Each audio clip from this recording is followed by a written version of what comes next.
Allô, allô, mes petits curieux, ça fait longtemps qu'on vous a pas vus! Ça fait au moins 1800 ans. Oui, c'est William et la voix de Hélène, ma co-animatrice. Ouais, une chance que tu me nommes, parce que je pense pas que le monde m'aurait reconnu avec cette Ben voix-là. oui, c'est ça, c'est comme, c'est qui ça? Y a-tu changé? C'est qui est avec lui aujourd'hui? Une nouvelle co-animatrice. Ben non, on est toujours là, on est revenu recharger à bloc. Ouais. On a pris du temps pour nous, pour vous donner du meilleur contenu, hein, pour Ouais. travailler sur nous-mêmes. Mais pas juste travailler sur nous, c'est aussi se poser la question de où est-ce qu'on s'en va aussi avec ce projet-là, parce que c'est sûr qu'on aime ça, mais en même temps, on travaille quand même à temps plein à côté. C'est très prenant, puis en fait, Ouais.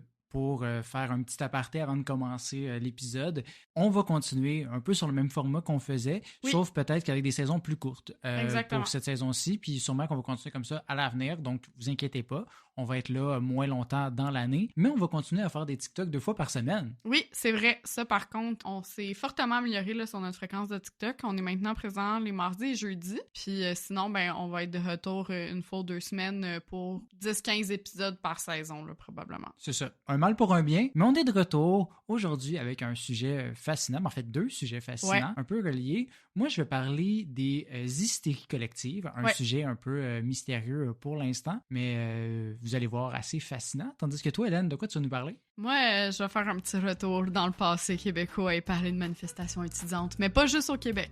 OK. Fait que pas juste 2012, là, aujourd'hui. Non, c'est ça. J'en parle un petit peu, mais vraiment pas juste de ça. Mais avant, on démarre une nouvelle saison. Mais ça fait tellement longtemps qu'on l'a pas entendu. Notre merveilleux générique! Oui!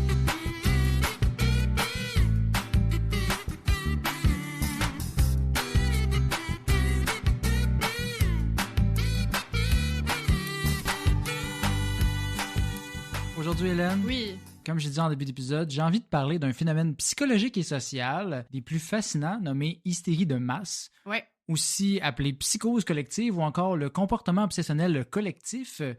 Tu comprendras, me connaissant, et nos auditeurs aussi commençant à me connaître, qu'avec un tel nom, j'avais même pas besoin d'en lire plus pour décider que c'est un sujet d'épisode. Ah, c'est sûr. Il doit tellement y avoir de choses à dire là-dessus. Oui, puis quand on parle de comportement obsessionnel dans Petites Obsessions, je trouve ça fit pour notre retour.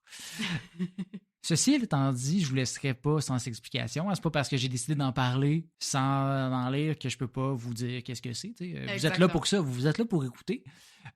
C'est quoi une hystérie de masse? Il s'agit d'une apparition soudaine de symptômes physiques de manière épidémique, mais sans trace de troubles organiques ou de maladies. OK. Pour te donner une image, là, imagine, tu viens de rencontrer quelqu'un qui avait des poux. Ouais. Puis là, il est parti. Puis là, il dit « Hey, finalement, j'avais des poux. » Puis là, t'as juste la tête qui démange sans cesse. Tu viens de décrire les 3 ans de COVID, là. Oui, effectivement. Mais c'est ça. Là, l'affaire, on dirait qu'à chaque fois que quelqu'un était comme « Hey, je me suis mise à éternuer, on s'est vu vendredi soir, pis tout ça », t'es comme « Cresson, mes tests, là. Faut que je me désinfecte au complet. » Mais on y touche quand même un certain point, parce que l'hystérie collective, c'est le sentiment de la tête qui pique, sauf sur un groupe vraiment massif. Ce qui est vraiment fascinant avec tout ça, c'est que on sait pas pourquoi les gens réagissent comme ça. Ben là, on le sait, c'est parce qu'ils sont débiles. Oui, mais... Je dis ça comme si j'en faisais pas partie. Je suis la première des débiles. Non, mais on sait pas l'origine physiologique de ce qui fait que les gens vont faire des hystéries de masse. Puis tu vas voir, il y a des niveaux beaucoup plus élevés que ce qu'on a parlé juste là. OK. Mais ceci étant dit, il n'y a rien de mieux pour se faire une idée de qu'est-ce que c'est avant d'en rentrer dans le pourquoi du comment que des bons vieux exemples d'hystérie de masse dans l'histoire. Ben moi, j'attends juste ça, là. Ben, je sais, mais j'y arrive. Commençons avec un cas intéressant illustrant bien le phénomène, survenu en septembre 2018 à bord du vol EK203 de la compagnie Emirates. C'était dans un vol d'une durée de 14 heures entre Dubaï et New York, où 106 des 521 passagers se sont mis à avoir des symptômes de toux, d'éternuement et de fièvre, certains allant même jusqu'à vomir. Fait que tu comprendras que quand tu as 20% de ton avion qui est genre super malade, ça déclenche une coupe d'alarme. Fait qu'ils sont atterris à New York. L'avion a été mis automatiquement en quarantaine. Le CDC sont arrivés, ils ont évalué l'état des passagers, puis ils ont essayé de trouver l'origine. Après des tests, on a déterminé que la grande majorité d'entre eux n'avaient absolument rien. Oui, il y avait quelques cas d'influenza et de rhume dans l'avion, mais rien de majeur. Peut-être qu'il y en a là-dedans, dans les 106, qui l'ont attrapé, l'influenza de ces personnes-là, mais Ben, ça prend plus de temps que ça. Ça prend plus que 14 heures. Là, ouais. Fait que ça aurait pu prendre quelques jours avant qu'ils tombent malades. Fait que t'as 106 personnes qui se sont mis à tousser puis à avoir mal à la gorge puis à éternuer sans aucun virus dans leur corps en dedans de 14 heures, juste en étant en contact. Ouais, mais en même temps, moi, j'entends une centaine de personnes à côté de moi éternuer, vomir puis tout, puis je pense T'as que je vais l'impression être folle aussi. T'as une petite impression que ta gorge gratte tout d'un coup. Ouais. Hein? Fait que t'aurais sûrement été dans les 106 toi aussi. Surtout qu'il y a du monde qui sont comme, tu sais, hémétophobes ou de quoi. Ouais. Genre, ils voient quelqu'un vomir, puis Ouais, ça le leur vomi, donne... c'est une chose, mais le grattement, etc. Oui. Tu vas voir, il y a une couple de cas C'est un peu plus... contagieux. Ouais, une couple de cas un peu plus intenses. Mais un autre cas semblable, disons, en octobre 2018, 68 étudiantes ont été isolées au Kenya suivant des symptômes de toux, d'éternuement, de fièvre. L'école a été fermée, des tests ont été faits, seulement 2 étaient atteints d'un rhinovirus. Puis là, des spécialistes en santé mentale sont allés à l'école, puis ça a été classé comme hystérie de masse. Des fois, il y a des symptômes plus étranges aussi. C'est arrivé aussi à Montréal Oh! en 1894. Montreal, Canada. Yes, the real one. Yeah. En 1894, tandis que 60 étudiantes dans un séminaire se sont mises à faire des crises d'épilepsie puis avoir des convulsions sans explication. Puis chez certaines, ça a duré pendant 2 mois. Puis on n'a jamais trouvé l'origine de pourquoi 60 étudiantes avaient ces symptômes-là. Aïe, c'est fou. Moi, c'est arrivé en plus à une fille au secondaire pendant un examen, genre. C'est quand même assez impressionnant de voir quelqu'un faire une crise d'épilepsie. Fait que Ouais, mais là, t'as 60 étudiantes qui, pour aucune raison, ça, se mettent à tomber. pour que ça fasse en sorte que d'autres fassent des crises d'épilepsie. Comme... Mais c'est pas nécessairement genre 60 tout d'un coup dans la même journée, dans la même salle. OK. C'est comme dans les jours qui suivent, les filles commencent tranquillement à tomber une à une, puis c'est comme... Ça a l'air d'une épidémie, d'un virus qui arrive tranquillement. Là. Ouais. Un des exemples, là, c'est au Sri Lanka en 2012, 1900 élèves dans 15 écoles différentes sur une période de 5 jours. Fait que 1900 élèves en 5 jours ont été traités pour avoir la peau qui démangeait, des vomissements, des vertiges et une toux sans explication. Aucune trace de virus à l'intérieur d'eux. Varicelle ou rougeole, quoi. Exact. C'est juste comme des écoles, c'est juste parti tout d'un coup. Fait que quand mon frère il dit qu'il a pogné la gastro de ses enfants, c'est peut-être pas vrai. Non, il y a des cas qui ont vraiment des virus, mais il y a des cas qui sont inexpliqués comme ça, Ouais. où 500 adolescentes qui, entre octobre 2006 et juin 2007, ont déclaré avoir la nausée et même certaines avoir de la difficulté à marcher. Puis certaines sont devenues même à moitié paralysées pendant quelques semaines, quelques mois, dans certains cas. Fait que, tu sais, des cas assez majeurs. Là, je parle beaucoup de femmes, mais à San Diego, en 1988, dans la US Navy, il a fallu évacuer 600 hommes de leur baraque parce qu'ils disaient avoir de la difficulté à respirer, mais on n'a trouvé aucune toxine et aucune intoxication alimentaire n'a été trouvée. Fait que des fois, il y a des moments comme ça où tout le monde a les mêmes symptômes sans explication externe, disons. Mais tu sais pourquoi tu parles beaucoup de femmes? Ben, je sais pas. Parce que hystérie et utérus, c'est la même étymologie. Fait que t'es en train de dire que les femmes sont toutes folles? Non, mais jadis, là, dans la croyance populaire, on disait que les femmes étaient forcément hystériques parce que, ben, c'est elles qui avaient un utérus, tu sais. Mm-hmm. On disait jamais qu'un homme était hystérique, on disait qu'il était fou ou peu importe, tout ça, mais hystérique, c'est quand même une coche au-dessus de fou, là, tu sais. Ouais, ben, peut-être que l'origine du terme est là, mais je vais y revenir plus tard, mais ça l'apparaît plus souvent chez les femmes que les hommes. Ben oui, parce que c'est toutes des crises de folle. Non! Franchement, là, on peut pas revenir puis commencer comme ça. Hey, j'étais une femme, j'ai le droit de le dire. Pas sûr. Non, mais sans blague, ça a longtemps été perçu comme ça. C'est pour ça aussi que les femmes, c'était des sorcières. On disait tout le temps que, justement, c'était des vieilles folles. Ou, justement, quand elles étaient menstruées, quand elles étaient menstruées, c'est justement l'hystérie qui sortait de leur corps, puis ça leur faisait faire des affaires par rapport et tout, alors que ça n'a pas de lien nécessairement. Là. Tu peux être fou ou folle sans avoir d'utérus. Dans le monde du travail, une femme fait une erreur, elle est incompétente. Un homme fait une erreur, ben c'est pas grave, là, il va se reprendre la prochaine fois. Oui, exactement. Fait que oui, société très sexiste, mais c'est quand même pas là que je veux aller, là, malgré tout. En tout cas, le mot-clé dans tout ça, c'est pas relié avec les femmes spécifiquement, mais c'est l'anxiété. Notre cerveau, il est fort quand il veut, puis c'est pas nécessairement juste pour les bonnes affaires. Hein. Imagine la situation avec l'avion Emirates. Ton avion est en quarantaine, t'as les médias qui attendent dehors et un dos dans le scaphandre jaune qui te demande comment tu te sens. C'est sûr, t'as la gorge qui pique un petit peu. Là. Fait qu'il y a vraiment cette partie-là psychologique. On sait pas pourquoi physiologiquement on est comme ça, puis qu'il y a des liens qui se font un peu. c'est une partie un peu d'empathie, puis c'est peut-être ça qui touche un peu aux femmes. Tu sais, quand tu dis parce que les femmes sont beaucoup plus empathiques que les hommes. Oui, les femmes sont beaucoup plus empathiques que les hommes, puis tu sais, même, il y a beaucoup d'études qui disent que les femmes sont plus susceptibles d'être atteintes d'un trouble de santé mentale, style dépression, anxiété, tout ça. Mais en même temps, puis là, bon... Là, c'est un autre niveau de la dépression que de se mettre à vomir puis paralyser. Non, c'est sûr. Puis tu sais, j'ai pas fait de recherche là-dessus, mais je pense que les femmes aussi vont plus chercher de l'aide, vont plus chercher des diagnostics. Fait que il y a peut-être des gars qui avaient mal à la gorge pareil dans mon histoire. C'est ça, peut-être que l'écart est pas si flagrant que ça entre les hommes et les femmes, mais par rapport, mettons, à l'anxiété et tout. C'est un domaine qu'il y a très peu d'études pour l'hystérie collective. C'est juste très fascinant comme phénomène. C'est pas récent. Je t'ai donné des exemples assez récents là, non, il y en avait déjà au Moyen-Âge, tout, là, oui. C'est sûr. Par contre, ce qui est vraiment fascinant, c'est qu'on n'avait pas les mêmes inquiétudes, mêmes anxiétés à l'époque qu'aujourd'hui. Aujourd'hui, on a surtout peur des maladies, de la pollution, de l'intoxication alimentaire. Non, à l'époque, on n'avait pas peur. Aujourd'hui, ce qu'on retrouve, c'est des symptômes reliés à ça. Ouais. On a mal à la gorge, on a l'impression d'avoir mal au ventre, etc. Tandis qu'à l'époque, les épidémies étaient déclenchées par des pensées par rapport aux démons, aux possessions, puis aux événements religieux. Les sorcières. Oui, entre autres. Mais un exemple incroyable de ce phénomène à l'époque est ce qu'on appelle l'épidémie dansante de 1518. C'est une épidémie qui est arrivée à Strasbourg alors qu'une femme, Frau Trophéa, s'est mise à danser, dit-on, avec ferveur dans la rue pendant 4 à 6 jours, sans arrêt. Mon Dieu, elle devait être fatiguée à la fin, la madame? Oui. Après une semaine, il y avait 34 autres personnes qui s'étaient jointes à elle, et après un mois, ils étaient 400. C'est un flash mob, là, dans le fond, là, que tu me dis. Un flash mob d'un mois, quand même, où des gens n'arrêtent jamais. Certaines de ces personnes ont d'ailleurs fini par mourir d'une crise cardiaque, d'un AVC ou tout simplement d'épuisement.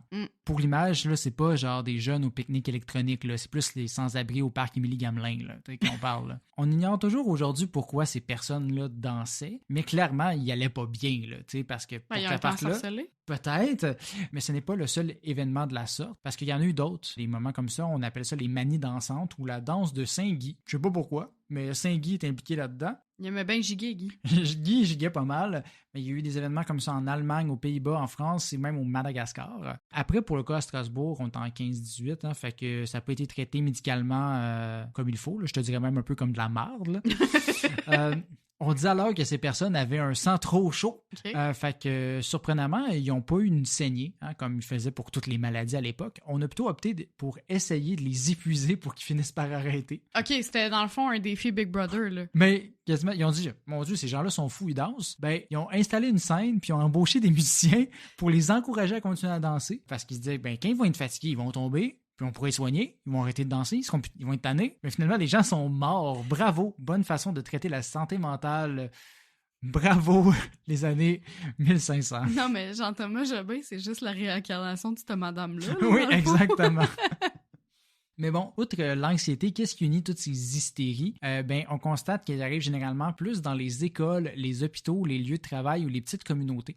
OK, fait que les lieux rassembleurs. Fait qu'il y a un lien social quand même dans tout ça. En gros, tant qu'il y a beaucoup de monde qui se font capoter l'un l'autre, ça peut arriver. C'est en étant témoin des autres cas que les gens finissent par avoir des symptômes. Du moins, c'est ce que j'en conclus un peu avec le peu d'informations scientifiques qu'on a sur les symptômes. Fait que c'est à prendre avec des pincettes là, comme explication scientifique, puis le côté des femmes, puis d'empathie aussi. Parce que, comme j'ai dit, ici, ça arrive plus souvent chez les femmes que les hommes. En tout cas, de ce qu'on constate. Question d'empathie plus élevée, qui sait? Je parlais de flou scientifique, dans le fond, quand on y pense, les cas d'hystérie recensés proviennent principalement d'absence de cause trouvée. OK. Dans le fond, tu sais, si les médecins font des tests, c'est comme, t'as pas l'influenza, t'as pas ça, t'as pas ci. Ils sont dans un désert médical. Oui, c'est ça.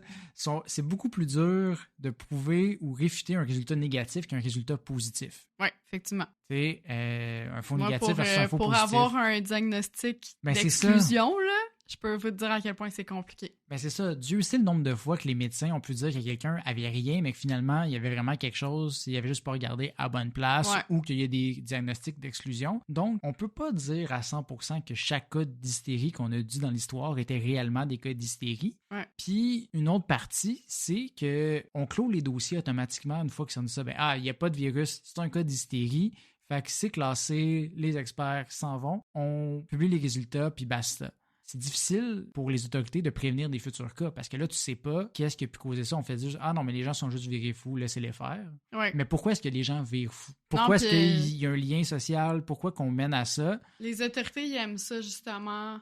Mettre la faute sur... Ben, surtout avoir une explication précise. Ouais. T'sais, ils vont pas dévoiler quelque chose en disant comme, ben, on pense que, non, mais fait on que n'est pas hystérie sûr. collective.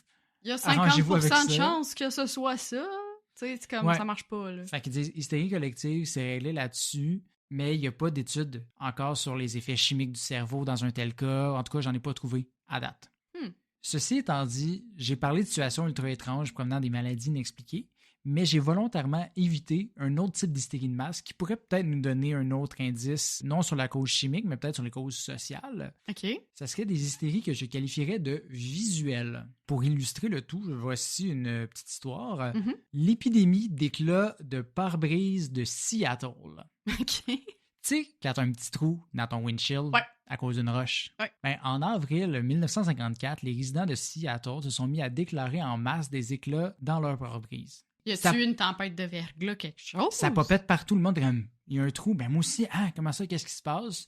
Il y a des groupes qui parlaient qu'il y avait des gens qui s'amusaient à tirer au baby gun sur les voitures, d'autres croyaient qu'il s'agissait d'œufs de puces de sable pris dans le pare-brise qui éclataient, ou qu'il y avait des tests nucléaires pas loin, puis ça devait faire voler des petites particules dans les autos.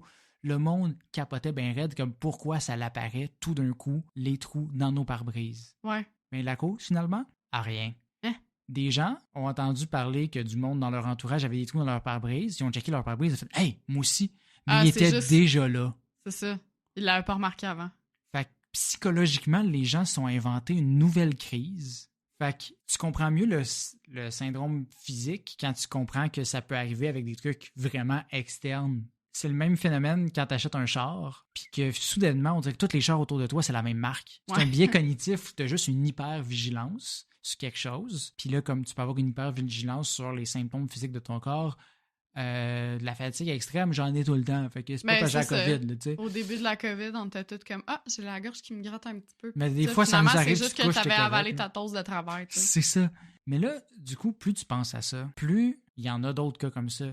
Puis ça peut être juste l'imagination qui te joue des tours. Quand il y a une vidéo d'OVNI qui devient virale, soudainement, il y a toujours une vague de gens qui disent en avoir vu la semaine suivante. C'est pas une invasion ou l'heure du voyage scolaire martien, là. C'est juste tes cerveaux qui partent, là. Genre, ils voient ça puis ils se font des liens cognitifs, comme le trou dans le pare-brise, comme le mal de gorge. Du coup, je pose la question. Est-ce que les médias n'auraient pas un impact sur notre hystérie collective? Dans le sens que la TV et les réseaux sociaux, c'est un peu nos nouvelles écoles, églises, etc., notre petite communauté. Ouais. Puis ça transformerait ce qui était des petites épidémies de « Ah, j'ai mal à la gorge » en plus grand phénomène. Mais écoute, pour avoir travaillé dans le domaine et étudié le domaine des médias, il y a un effet qu'on appelle l'infodémie, qu'on a beaucoup vu là, durant la COVID-19. Je sais qu'on est tous tannés d'en entendre parler, là, que c'est plus ou moins fini. Mais tout ça pour dire que la pandémie, cette situation-là, a créé une éclipse médiatique. La Terre, elle n'a pas arrêté de tourner là, pendant qu'il y avait la pandémie. Il y avait quand même des guerres, il y avait quand même des conflits autres, des gens qui avaient des accidents d'auto, du trafic sur la 40, bon, tout ça. Mais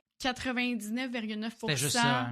Puis c'est ça, puis on est aussi dans une ère d'infobésité où on a beaucoup trop de contenu pour notre capacité de consommation. Fait que c'est sûr que quand t'en entends parler tout le temps, c'est là que t'as les symptômes encore plus. Exactement, puis ça cause énormément d'anxiété, puis le moindre, comme tu dis, petit grattement de gorge ou quelque chose... Moi, je me rappelle, ma mère, au début, on avait des symptômes... ben on s'est tous début testé, de la COVID, finalement, là, il on y a avait fait rien. une méga gastro de la mort, là. Puis on était comme, ah ben, c'est peut-être ça qu'on a attrapé. Mais non, c'est une gastro, ça existait pareil, là. C'est ça, mais c'est parce que c'est ça. Puis des coronavirus, ça fait des années et des années qu'il y en a. Mais bon, ça suffit la COVID, mais on voilà. en sait parler. On arrête d'en parler. Ça c'est ça pour dire que, oui, effectivement, les médias ont ce devoir de nous informer, mais des fois, c'est difficile de faire la juste mesure dans, OK, là, c'est trop, puis ça crée de l'anxiété plus qu'autre chose. Là. Ben, un exemple que j'ai, c'est en 1999 en Belgique. Il y a des centaines de personnes qui ont déclaré être malades après avoir bu un Coke, du Coca-Cola. Sacré multinational. Bien entendu, c'était médiatisé. Coke a fait retirer 30 millions de bouteilles des étagères, mais il y avait absolument rien dans les bouteilles. Il n'y avait pas de truc qui rendait malade. Peut-être qu'il y a des gens qui ont été malades. Les médias en ont parlé. Les gens ont fait « Fuck, j'ai bu un Coke. » je commence à pas bien filer. Fait que là, il y a eu plein de déclarations, mais finalement, il n'y avait rien. Ça, c'est arrivé quelques mois après un gros scandale alimentaire en Belgique. OK. Fait que là, les gens ont fait un lien 1+1. C'est sûr qu'il y a de quoi, c'est sûr que c'est pas 43. bon.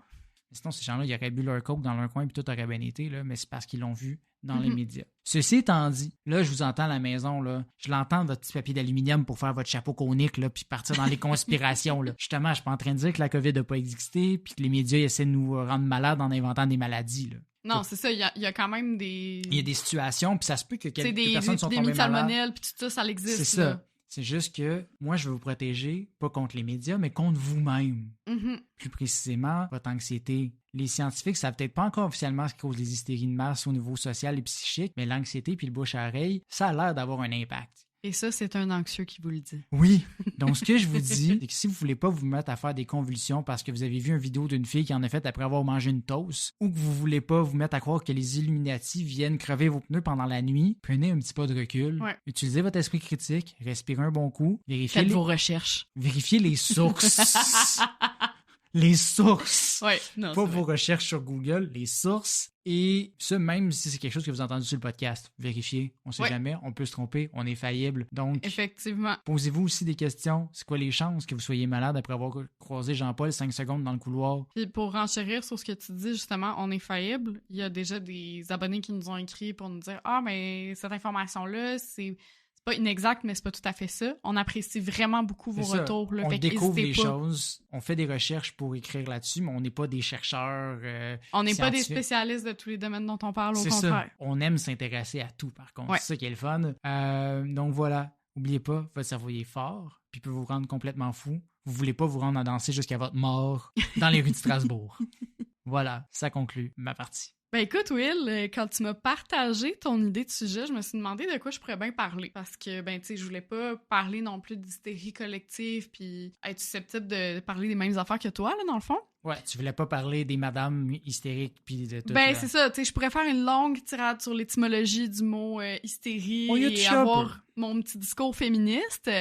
Je pourrais aussi parler d'autres pathologies du genre, mais je sais pas, on dirait que l'aspect rassembleur collectif, c'est ça qui m'intéressait beaucoup. Parce on parle de groupe aujourd'hui. C'est ça, exactement. Puis en y réfléchissant, je me suis dit que je pourrais parler de mouvements collectifs. Mm-hmm. Puis au début, tu sais, j'essayais de regarder si je trouvais des mouvements collectifs positifs, intéressants, tu sais, justement rajouter de quoi un petit peu plus hop la vie. Je vais juste me dire, vous êtes toutes fous, gang de fous. Mais j'ai pas tant trouvé de mouvement de solidarité, fait qu'appel à tous. Si vous trouvez des affaires dont vous voudriez qu'on parle dans le podcast. Ou essayer des meilleures personnes pour qu'on puisse en parler dans le futur. Exact. Fait que je suis tombée, par contre, dans mes recherches sur un article sur des manifestations étudiantes. Mm-hmm. Puis là, je me suis dit, c'est vrai qu'il y a rien de plus hystérique que des jeunes adultes qui bloquent le pont Jacques-Cartier et camouflent leurs revendications à grands coups de casserole. On s'appellera de Pauline qui était sur un balcon avec une casserole. Puis cet article-là, il relatait les manifestations étudiantes les plus insolites de l'histoire. Puis on en faisait partie. Ouais, c'est ça, wow. Exactement. Il y a une petite partie du printemps érable qui en faisait partie. Fait que, ben, j'ai envie de vous partager ça aujourd'hui. Fait que la première manifestation étudiante dont j'ai envie de te parler concerne une chaîne de fast-food et l'Université de Californie à Berkeley. OK. Tu connais peut-être Panda Express? Oui. C'est la plus grande chaîne de restauration rapide asiatique aux États-Unis avec quelques 1500 succursales. Fun fact, il y a plus de Panda Express dans le monde que de Panda. Je sais pas si c'est tant le fun. Unfun fact. Ben, en 2009, Panda Express voulait ouvrir un nouveau restaurant sur l'un des campus de l'université. Puis disons que ça faisait pas vraiment l'unanimité pour diverses raisons. Notamment parce qu'il y avait déjà d'autres fast-foods sur le site, fait que tu sais, à quel point ça allait bonifier l'offre. Bof. Mais aussi parce que beaucoup pensaient que ça pourrait nuire à la réputation de l'université qui était particulièrement axée sur tout ce qui est développement durable. Ah oui, fait que c'est fait beaucoup que, de fast-food, développement durable, déchets, là, c'est rare que ça marche ensemble. Donc, il y a une vingtaine d'étudiants qui ont manifesté devant les portes de la succursale d'El Cerrito, qui est à quelques minutes du campus de Berkeley. Et en plus du contexte assez particulier, il y a des étudiants qui étaient déguisés en panda. Ben oui. Pourquoi pas? Y avait-tu Arnaco Panda? Anarco Panda? Je pense que oui. C'est sûr qu'il s'est pointé là-bas, là, je veux dire. Je pense que oui, mais il y a des photos là, sur les mais internets. Tu sais que je veux dire, justement, il était là dans le printemps érable. Là. Oui, c'est ça, exactement.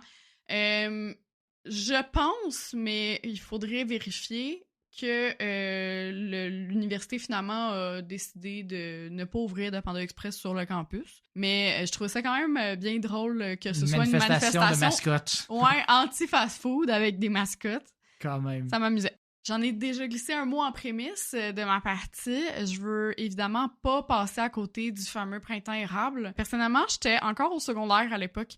Fait que je peux pas dire que je suivais assidûment là, tous les soubresauts de cet événement, même si, bon, j'essayais de me tenir un peu au courant de ce que l'avenir me réservait, si j'allais pouvoir étudier ou si, justement, j'allais directement porter mon CV au McDo. En tout, il y a près de 250 000 personnes qui ont parcouru les rues de la province pour faire entendre leur voix. Je pense un peu même plus que les 20 pandas, là. Ouais, c'est ça. Je pense que t'en faisais partie. Oui, j'en ai fait partie 2 fois. Piquetage à Joliette, puis une fois, je suis venu à une des grosses, là. Puis c'est ça. Je pense pas que j'ai fait la différence, mais j'étais là. Ben, écoute, je pense que t'as assisté à une manifestation... historique. Oui, historique, mais relativement normale, justement, avec du piquetage, puis bon, des pancartes. Oui, les gens étaient assis, puis c'est juste la police est arrivée avec genre, tassez-vous, le trafic s'en vient. On peut pas bloquer le trafic. Non. Mais durant une des manifestations, il y a plusieurs personnes qui se sont mis à se déshabiller pour protester en sous-vêtements, afin d'attirer encore plus l'attention du gouvernement canadien. Ah ouais? Mais le plus cocasse, c'est que la plupart des gens avaient pris la peine de mettre des sous-vêtements rouges pour représenter leur camp de corps héros. Quand même. À Santiago, maintenant, donc la capitale du Chili, les revendications étudiantes étaient assez similaires à celles qu'on a connues justement au Québec en 2012. En gros, en 2011, la communauté étudiante s'est élevée contre la baisse des normes d'éducation et surtout la hausse des coûts. Mais la méthode de protestation, elle, était pour le moins inhabituelle. Plutôt que d'opter pour des pancartes, du piquetage ou pire, la violence, il y a une centaine d'étudiants qui se sont rassemblés pour s'échanger des baisers devant la cathédrale de la ville. Vite de même, t'es comme... Je vois pas le lien. C'est quoi le rapport, hein? Mais c'est qu'il y avait des pancartes qui affichaient un message assez clair. L'amour est gratuit, l'éducation ne l'est pas. Ah, OK. Est-ce que ça a fonctionné? Ben, décidément, ça bouge à Santiago parce qu'il y a une autre manifestation qui a eu lieu en 2011. En fait, il y en a eu plusieurs autres, mais il y en a une autre dont je veux te parler. Sauf que cette fois-ci, on parle pas juste de petits becs net frais de sec. En fait, ils ont fait revivre le roi de la pop le temps d'une soirée. Michael Jackson, qui on se rappelle est décédé en 2009, là, donc 2 ans avant. Ils sont habillés en zombies comme dans le célèbre clip Thriller et en recréant la chorégraphie devant le palais du président. Encore une fois, la métaphore était assez puissante. Pour la communauté étudiante chilienne, l'éducation nationale était en train de mourir. Ils sont très poétiques dans le fond oui, là-bas. Oui, c'est ça. Je sais pas si ça a fonctionné, si ça a permis de changer les choses. C'est quand même beaucoup d'informations. C'est des pays aussi, tu sais, où on n'a pas nécessairement toute la couverture que ça aurait mérité. Ouais. Mais donc, je trouvais ça quand même assez intéressant comme protestation. 2011 a été une grosse année là, pour l'éducation à travers le monde parce que à l'université de North Texas, on adopte un règlement interdisant de fumer sur le campus, qui est quand même normal. Ouais. Fumer la cigarette, là, évidemment. On parle pas encore de la du cannabis. Weed. Non, c'est ça. Tu crois peut-être que ce sont des étudiants fumeurs qui ont parti le mouvement protestataire, pas mais les non. Profs. Non, non plus. L'un des leaders, Clint Townsend, ne fumait pas, mais il a déclaré « Je crois à la liberté individuelle et à la responsabilité personnelle ». Avec d'autres étudiants, ils ont formé le Young Americans for Liberty, s'inspirant de Ron Paul, un candidat républicain réputé pour son attitude libertaire. Et ils ont ensuite distribué des cigarettes gratuitement et fait signer une pétition. À l'heure actuelle, le campus est toujours sans fumée, fait que ça n'a pas vraiment fonctionné. C'est rare qu'un enfant proteste pour manger ses légumes, mais c'est aussi rare que des étudiants militent pour pouvoir étudier. Sauf à l'Université de Floride-Sud, je le sais, c'est surprenant. Des gens en Floride qui veulent étudier. Oui. Pour que tu me comprennes mieux, c'est que les horaires de la bibliothèque ont été réduits en août 2013, passant d'une ouverture 24 heures sur 24 à une fermeture entre minuit et 7h30 du matin. Là, c'est raisonnable, mais... Ben, c'est ça, tu dois te dire comme, OK, là, c'est juste fermé durant la nuit, c'est pas super. Mais c'est parce qu'il y a beaucoup d'étudiants qui comptent sur ces heures-là pour étudier, étant donné que soit ils sont en cours ou au travail durant la journée ou ils ont leurs enfants ou peu importe. Fait que plutôt que d'organiser un sit-in comme on le voit souvent dans ce genre de situation, il y a une trentaine d'étudiants qui ont organisé un sit-out et ont installé un campement devant les portes de la bibliothèque. Il y a plus de 1600 personnes aussi qui ont également signé une pétition et l'université a fini par céder et rétablir les horaires habituels. Fait que ça, c'est quand même une bonne chose. Ça arrive aussi souvent qu'il y a des salons ou des foires de l'emploi qui soient organisés dans les établissements d'enseignement supérieur, à l'université, au cégep, on le voit souvent. Ouais. C'est le cas de l'Université de Sheffield en Angleterre, sauf que tous les experts ne font pas toujours l'unanimité. En mars 2013, l'entreprise Thales l'a bien compris. Thales, c'est un fabricant d'armes et de véhicules militaires.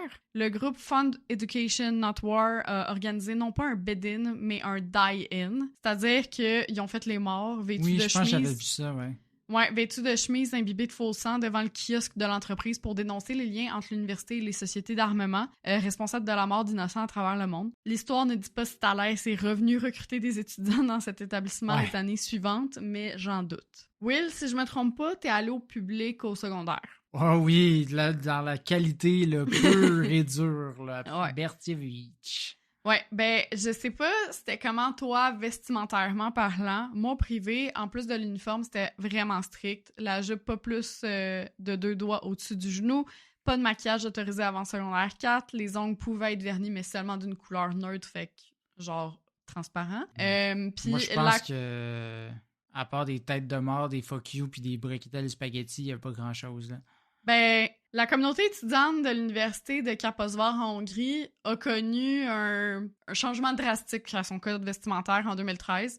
L'établissement a décidé d'interdire le port de jupes courtes, de gougounes et de trop de maquillage, en plus d'exiger des cheveux et ongles dans un état, et je cite, présentable. Les hommes devaient aussi désormais porter des chaussures sombres et des blazers, et les femmes des chemisiers et des vestes. Il était seulement permis de retirer certains vêtements, genre les vestes et les blazers, justement, en période de chaleur. Fait que les étudiants, ben, ils ont pris ce règlement-là au pied de la lettre, et ils ont manifesté et assisté à leurs cours tout nus. Ben, ils respectaient pas, je pense, à ce moment-là. Ben, ils pouvaient retirer des vêtements, puis ils portaient pas tout ce qui était Interdit. non autorisé, c'est ça, exactement. Dit de même.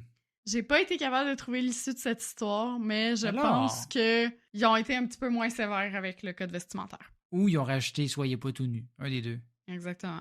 Je pouvais pas finir ce segment sans parler d'une université de la Ivy League. Ouh là là! J'ai nommé Harvard. Ouh. En 1766, la célèbre institution est secouée par la grande rébellion du beurre. Ah oui, Harvard et le beurre, j'adore. C'est la première manifestation étudiante documentée dans l'histoire américaine. Ça a commencé avec l'auteur Asa Dunbar, qui était étudiant... Pas Asa Dunbar. Non, qui était étudiant à l'époque. Un jour de 1766, il s'est levé dans la cafétéria et il s'est exclamé haut et fort que le beurre puait. S'en est suivi d'une manifestation contre la qualité de la nourriture servie dans les cafétérias universitaires.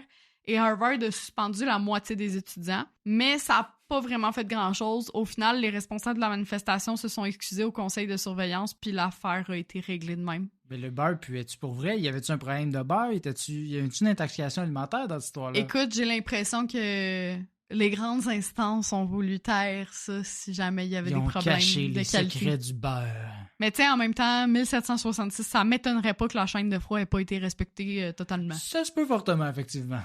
Fait qu'écoute, c'est ça qui conclut ma partie. Et cet épisode de cette nouvelle saison de Petites Obsessions. Exactement. Merci d'être de retour parmi nous. Ça fait du bien d'être là. J'ai eu du fun à enregistrer ça. Je sais pas toi, Hélène. Vraiment, ça fait du bien pour vrai. Ouais. Là, je sens une renaissance de Oui. Petites Obsessions. Le phénix revient de ses cendres. Ben, c'était pas tant des cendres, c'était de sa braise. De son bronzage. Oui, de ce petit été, son petit coup de soleil. C'est ça, exactement.